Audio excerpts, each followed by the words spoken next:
It's fortunate that images, prints, drawings and paintings fly away as we finish them. A work of mine that remains too long before my eyes, I partially destroy it, or I start it all over again, or I destroy it definitely to do something else.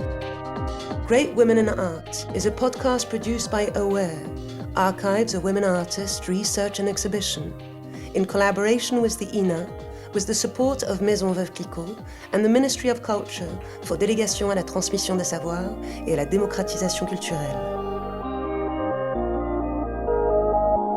Les grandes dames de l'art. Great Women in Art. Great Women. Les grandes dames de l'art. Les grandes dames de l'art.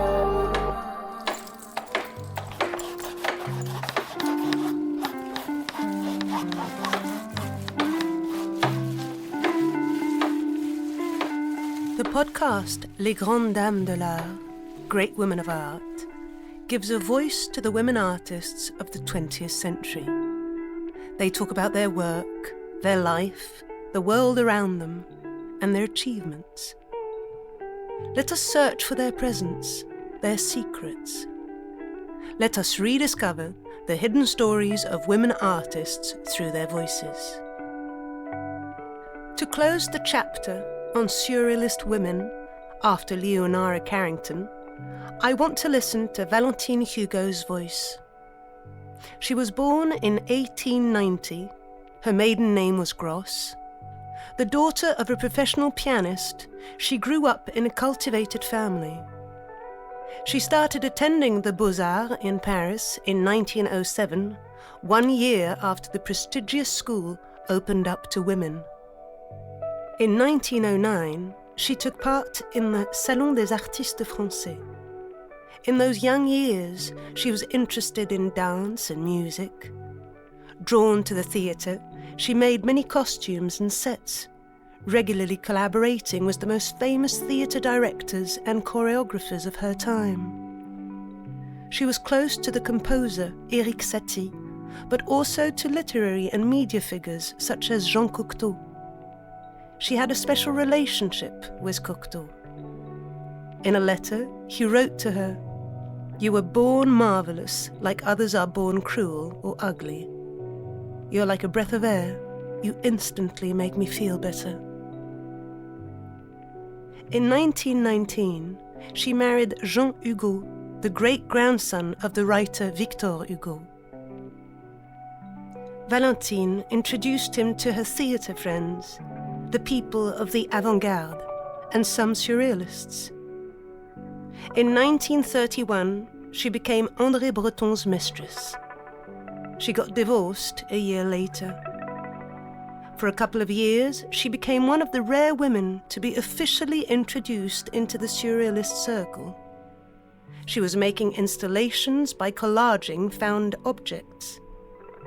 She was part of the famous surrealist exhibition at the Pierre Colle Gallery in 1933. Her works were presented next to works by Man Ray, Giacometti, Marcel Duchamp, Salvador Dalí. At this period, she was also painting many portraits of her circle, always by memory. In these paintings, faces and silhouettes are entangled in tight lines, which draw a sort of aura or mental landscape around the subjects. Valentine Hugo, a full-blown artist, suffered like many other women artists from only being mentioned on the radio as a witness.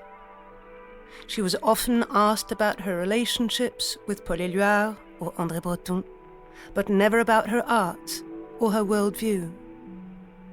She was first interviewed properly in 1953, at the age of 63. As was usual at the time, the questions were given beforehand, and Valentine Hugo's answers were prepared and particularly precise. René Wilmette produced the programme Plein feu sur les spectacles du monde, Spotlight on the Shows of the World, from 1947. Many varied people were interviewed. This interview of Valentine Hugo, recorded in 1953, expressed her very personal conception of fantasy. Surrealism is not just being part of a movement, but having an outlook on the world, a singular way of thinking, creating, and expressing yourself. Fantastic ballet, like fantastic literature, painting and music, will always rise from its ashes, since from the still warm greyness of its extinguished fires, imagination will always rush to its multiple and unceasingly renewed illusions through harmful or splendid adventures. But the practice of the fantastic, if I dare say, still scares some people. Those are afraid of their imagination, afraid of being dominated by it, afraid of becoming sick or crazy. It can happen. There are many examples of it, but isn't genius worth it? If imagination were kept on a leash, however, or bridled once and for all, there would be no real future. The love of the extraordinary invites creation. The fantastic is one of its most beautiful discoveries. But we must never forget that the plausible of some creators is sometimes more fantastic than the wonderful of others. The program Couleur du Temps, Color of Time, produced and presented by Georges Charbonnier and directed by Alain Trutat, made about 20 interviews over its time. Valentine Hugo was the only woman artist ever to be invited. This 1953 interview is the only one that gives her a proper place as a creator and takes interest in her art practice.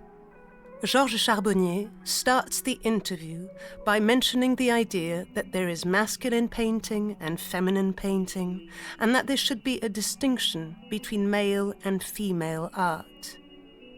But the journalist terminates this idea he doesn't agree with and says, "They are artists."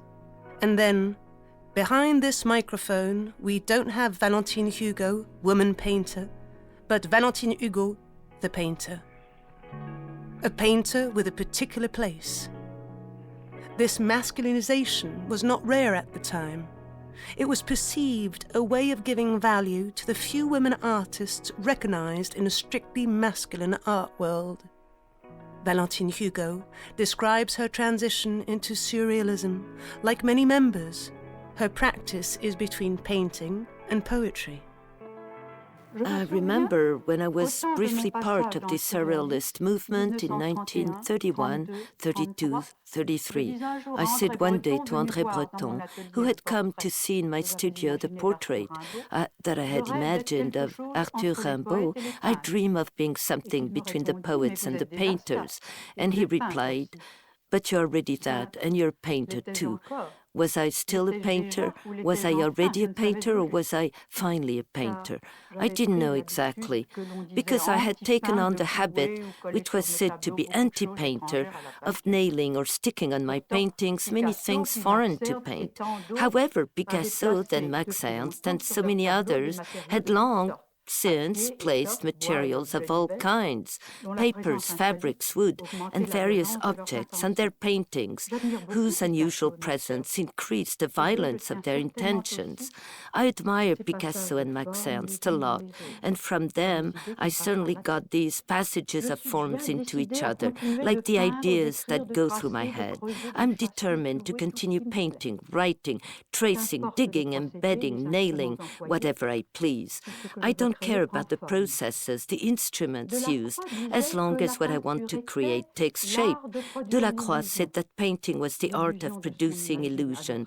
The illusion of what we imagine in our time can be produced with anything. An artist abandoned on a desert island will make his paintings with rubbed grass, sand, slugs, slime, blood, or crushed egg. The result alone matters, and it will be a masterpiece if this artist has genius. Valentine Hugo attempts to describe what she calls real painting and shares her desire to make expressive art that goes further than appearances and interrogates inner life. Painting draws its beauty only from itself and keeps shouting, "I'm here, you see how beautiful I am, you see this pure cobalt and this bright vermilion and this intact ochre with a bit of white, of course, to soften it a bit." Yes, what I call painting is the most difficult, the most aristocratic, the most divine, and I've always looked with admiration and desire at the art of painting, which is poetry and music, because it is great painting and nothing else. I like to express in my paintings and drawings what a face, an eye, a hand, an animal, a tree, an object says from within, radiating outwards. But I would like not to disappear without having found myself something new in the harmony of lines and colors, technically speaking. In parallel to her painting collages, the artist worked with lithography and dry point engraving. She made her own prints and insisted on the importance of this manual task. She illustrated numerous poems and texts for Éluard, with whom she was close, but also René Char, Arthur Rimbaud. She called her drawings scribbles because they didn't use straight lines or geometrical shapes. They unfolded freely, surrounding shapes more than drawing them.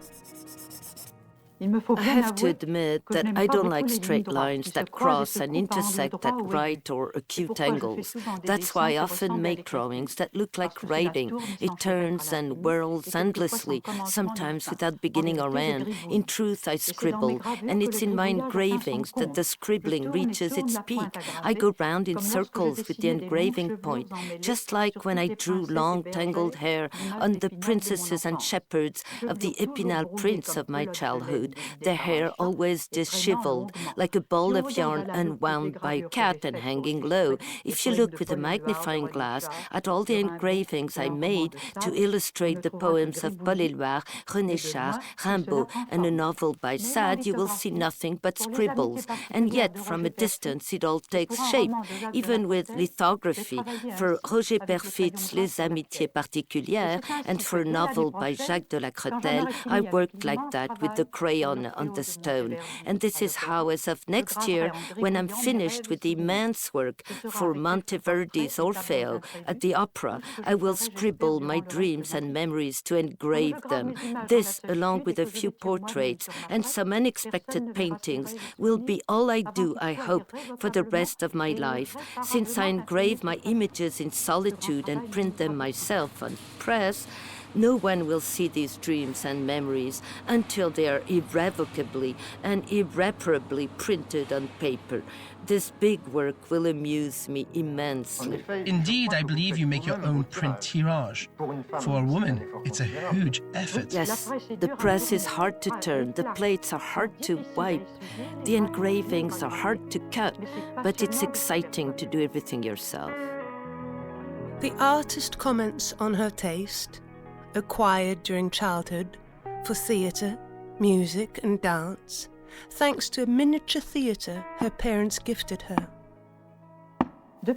Since the age of 6 or 7, my father, who was a musician, had made me a large shadow puppet theater, and I used to move the puppets under his directions while he spoke, sang, and accompanied on the piano fantasy roles that went from The Temptation of Saint Anthony to Puss in Boots through The Hind in the Woods. One day I broke the frosted glass against which all these black silhouettes were moving, cut out like lace with luminous open work.